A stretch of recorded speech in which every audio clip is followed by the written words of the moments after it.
Hello children. आज मैं आपके बीच लेकर आया हूँ कक्षा 5वीं के गणित विषय का lesson 5 does it look the same part 5। Children, तो चिल्ड्रन, आज हम जानेंगे 1/2 घूर्णी समरूपता यानी हाफ रोटेशनल सिमेट्री की कुछ मिसकंसेप्शन, कुछ गलत अवधारणाएं। तो बताइए कि निम्नलिखित वाक्य सही है या गलत। आप इस आकृति को ध्यान से देखें। दी गई आकृति को आधा घुमाने पर आकृति पहले जैसे ही दिखाई देती है।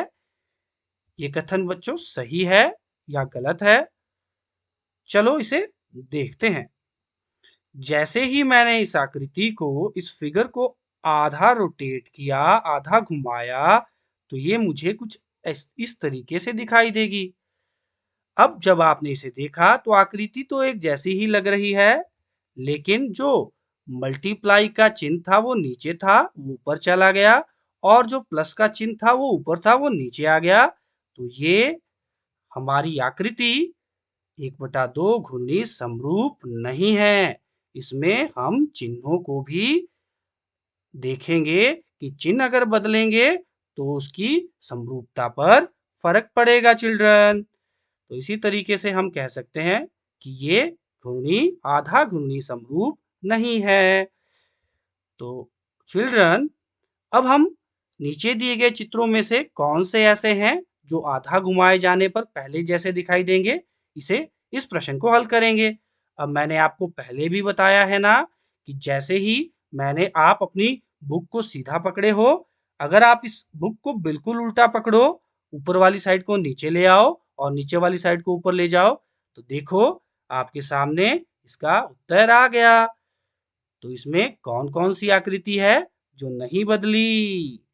तो वो आकृतियां हैं बच्चों, एक ये, दो, तीन और चार।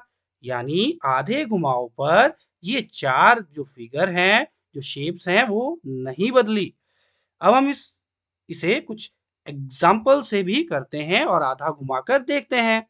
जैसे ही मैंने इस फिगर को आधा घुमाया तो ये कुछ इस तरीके से दिखी।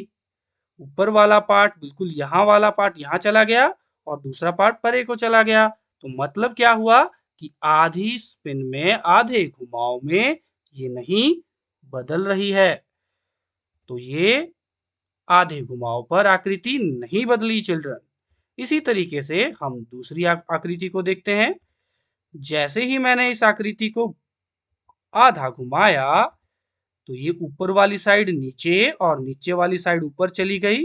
तो हम इसमें क्या अंतर देख रहे हैं चिल्ड्रन? तो ये तो बदल गया ना। तो ये आधे घुमाव पर आकृति बदल गई, ये बराबर नहीं है। इसी तरीके से चिल्ड्रन, इस प्लस वाले साइन को जो एक सर्कल के अंदर है, इसे अब आधा घुमाकर देखते हैं। जैसे ही मैंने इसे आधा घुमाया तो इसमें मुझे कोई फर्क नहीं दिखा, बिल्कुल प्लस ही दिखाई दे रहा है पूरा पोर्शन। वैसे जो ऊपर वाला नीचे आया और नीचे वाला ऊपर चला गया और उसमें कोई फर्क नहीं दिख रहा है चिल्ड्रन। तो ये आधे घुमाव पर नहीं बदली। अब चिल्ड्रन, इस पी को देखें, इस फिगर को देखें। जैसे ही इस फिगर को मैंने रोटेट किया बिल्कुल ऐसे, तो ये तो बदल गई ऊपर वाली साइड, मतलब जो पी है वो उल्टा हो गया। तो आधे घुमाव पर ये आकृति तो बदल गई। इसी तरीके से आप और प्रश्नों को भी, और प्रश्न आकृतियों को भी हल कर सकते हो।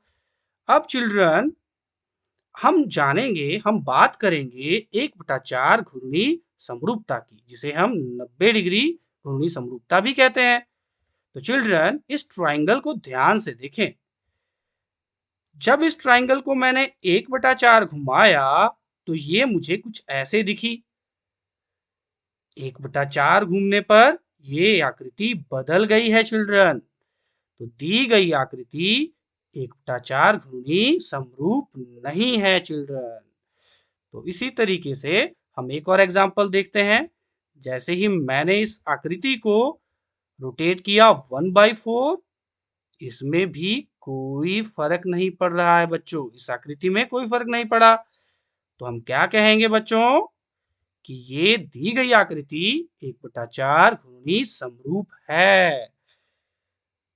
तो इसी तरीके से अब हम जानेंगे कि आकृतियों को आधा और 1/4 घुमाने पर क्या फर्क आ रहा है और वो कैसी दिख रही है। तो चिल्ड्रन, पहली आकृति ये है जो बिल्कुल वर्ग है, स्क्वायर जिसे हम कहते हैं। जैसे ही मैंने इसे 1/2 घुमाया, ये मुझे ऐसी दिखी, और जैसे ही मैंने इसे 1/4 घुमाया, ये मुझे बिल्कुल स्क्वायर की तरह ही दिखी। इसी तरीके से चिल्ड्रन, हम नेक्स्ट अपनी फिगर यानी इस रेक्टेंगल को देखते हैं। जैसे ही इस रेक्टेंगल को मैंने आधा घुमाया, तो ये तो बिल्कुल वैसी ही दिखी जैसे पहले थी, और 1/4 घुमाव पर ये बिल्कुल ऐसे दिखी। ये बिल्कुल खड़ी वर्टिकल दिख रही है ना, और 1/2 घुमाव में बिल्कुल वैसी ही रेक्टेंगल दिख रही है जैसे ये पहले थी। तो आपको समरूपता का भी पता है, आप इसके बारे में भी अब जानते हैं, तो आप इसे ऐसे भी समझ सकते हैं। अब हम इस हेक्सागन की बात करेंगे, इस षटभुज की बात करेंगे। जैसे ही मैंने इस षटभुज को 1/2 घुमाया, तो ये मुझे ऐसे दिखा, इसमें कोई फर्क नहीं आया। लेकिन जब मैंने इसे 1/4 घुमाया इस हेक्सागन को, तो ये मुझे हेक्सागन ही दिख रहा है, लेकिन कुछ और तरीके से चिल्ड्रन।